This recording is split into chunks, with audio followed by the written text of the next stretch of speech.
Assalamualaikum warahmatullahi wabarakatuh. Perkenalkan, nama saya Desi Fitriani dengan NIM 2014120317. Saya dari kelas E semester 3 Prodi Ekonomi Syariah. Di sini saya akan menjelaskan terkait artikel saya yang berjudul Penerapan Prinsip-prinsip Hukum Perikatan dalam Lembaga Keuangan Syariah. Baik, langsung saja yang pertama, pendahuluan. Hakikat Islam sebenarnya merupakan bentuk kehidupan yang komprehensif bagi setiap muslim. Dapat dipahami bahwa kegiatan masing-masing orang eksklusif berkaitan dengan Tuhannya dalam bentuk kegiatan melaksanakan ibadah mahdah seperti doa, zakat, puasa sebagai bentuk kepatuhan dan ketaatan. Seperti kegiatan yang berkaitan dengan satu individu dengan individu lainnya dalam bermuamalah, tentu saja dari banyaknya organisasi keuangan syariah. Nah, organisasi keuangan syariah di sini adalah opsi untuk setiap individu yang hendak berada pada keuangan syariah. Pengembangan yang tampak menunjukkan situasi yang menyenangkan, meskipun dalam hal presentase masih minim dibandingkan dengan organisasi keuangan konvensional. Namun, dengan antusias dalam hal bersyariah harus dihargai sehingga organisasi keuangan syariah bertumbuh. Perkembangan lembaga keuangan syariah saat ini sebenarnya mengalami kemajuan yang cepat dengan manajemen dasar dalam prinsip Islam, sistem ekonomi, dan hukum syariah. Dalam aturan Islam, sebutan perikatan tidak bisa digolongkan dengan akad, karena keduanya serupa serta diucap dengan akad. Alhasil, mengenai perihal tersebut, kontrak diartikan selaku halnya pertemuan penawaran yang diklaim bagi satu dari sekian pihak dengan keikhlasan dari kelompok lainnya dengan cara hukum Islam yang tampaknya disebabkan oleh objeknya. Terkait dengan transaksi yang menghasilkan konsekuensi dalam bentuk permintaan, istilah hukum sering digunakan. Prinsip yang dipengaruhi atau dasar yang akan mengakibatkan semua bentuk bermuamalat yang dilakukan dalam kata keuangan ini dapat berjalan secara sinkron sesuai dengan syariah yang ditentukan. Akibatnya, ada keseimbangan yang dapat mendistribusikan ketersediaan pada mereka yang melakukan bisnis syariah.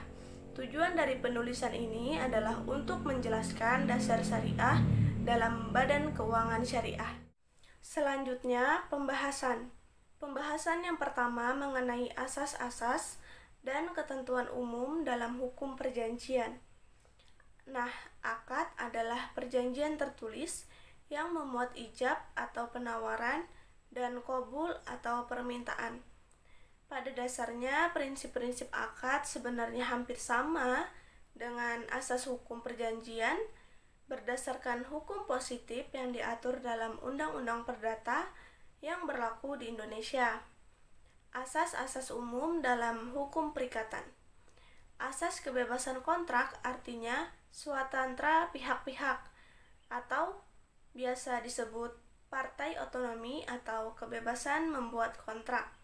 Sebuah uraian dari buku 3 KUH, asas yang mengikuti sistem terbuka. Dasar ini dapat disimpulkan dari pasal 1338 ayat 1 Kuherdata. Seluruh akad terbuat dengan cara legal diberlakukan menjadi hukum untuk mereka yang buatnya, dengan menekankan pada perkataan seluruh. Dari perkataan seluruh, boleh diambil akhirnya kalau semua orang bebas buat memegang ataupun tidak melangsungkan akad dengan siapa saja, dan bebas untuk memilih kandungan serta syaratnya sendiri. Perjanjian dan bebas buat menundukkan peruntukan undang-undang yang mana perjanjian yang kami buat. Pembahasan yang kedua mengenai unsur-unsur dalam hukum perjanjian.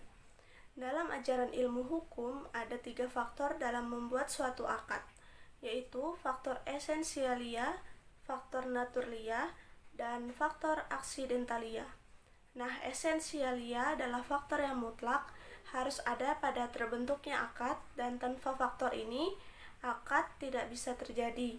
Faktor ini ialah unsur yang wajib terdapat pada suatu akad. Naturalia adalah faktor yang tanpa ada perjanjian dengan cara spesial pada akad, yaitu dengan cara bungkam atau membisu dengan sendirinya yang terdapat dalam akad karena kepribadian ataupun menempel pada akad. Aksidentalia adalah aspek yang wajib dilansir ataupun diucap dengan cara jelas ataupun dibuat dalam perjanjian dengan cara jelas dalam akad. Jadi dapat disimpulkan bahwa unsur ini pada hakikatnya ialah suatu bentuk prestasi yang wajib dilakukan ataupun ditaati oleh para pihak. Contohnya, pedagang dan pembeli terdapat ketentuan tentang daerah dan saat penyerahan benda yang diperjualbelikan. Pembahasan yang ketiga mengenai lembaga keuangan syariah. Lembaga keuangan merupakan satu subsistem yang tidak dirilis dari sistem keuangan dalam ekonomi modern. Ditugaskan untuk melayani masyarakat dalam menggunakan berbagai layanan keuangan. Lembaga keuangan bertindak sebagai badan intermediasi finansial. Nah, intermediasi finansial merupakan proses penyerapan anggaran dari bagian yang mempunyai surplus ekonomi untuk menyediakan dana untuk kegiatan ekonomi lainnya. Keuangan syariah dibuat dengan maksud mengiklankan serta meningkatkan penerapan prinsip-prinsip Islam, serta tradisi ke dalam bisnis finansial, perbankan, serta bidang usaha. Sedangkan prinsip syariah merupakan prinsip hukum Islam di perbankan dan kegiatan keuangan bersumber pada fatwas yang diresmikan oleh institusi yang memiliki otoritas dalam penentuan fatwa di lapangan syariah. Pembahasan yang keempat mengenai penerapan prinsip syariah dalam lembaga keuangan syariah. Lembaga keuangan syariah dalam melaksanakan transaksi muamalah dibangun pada prinsip maslahat. Hukum Islam tidak melarang bentuk transaksi kecuali adanya elemen tirani di dalamnya seperti riba, iktikar atau menimbun, gharar atau penipuan, dan lain sebagainya, atau ditunjukkan oleh transaksi yang dapat menyebabkan perselisihan di antara manusia seperti kehadiran gharar atau spekulasi. Transaksi dan praktik keuangan di lembaga keuangan syariah sebenarnya tidak boleh dimaksudkan hanya untuk hilah atau trik untuk membenarkan praktik riba, maisir, dan gharar. Tujuan lembaga keuangan syariah mungkin tidak hanya memiliki tujuan untuk mendapatkan uang tunai sebagai keuntungan saja. Meskipun kedatangan pelanggan ke lembaga keuangan syariah sebenarnya untuk mendapatkan uang tunai bagi kebutuhannya. Perbankan syariah dalam melaksanakan kegiatan bisnisnya berdasarkan prinsip syariah, demokrasi ekonomi, dan prinsip kehati-hatian. Prinsip syariah merupakan prinsip hukum Islam dalam kegiatan perbankan sesuai fatwa yang dikeluarkan oleh Majelis Ulama Indonesia.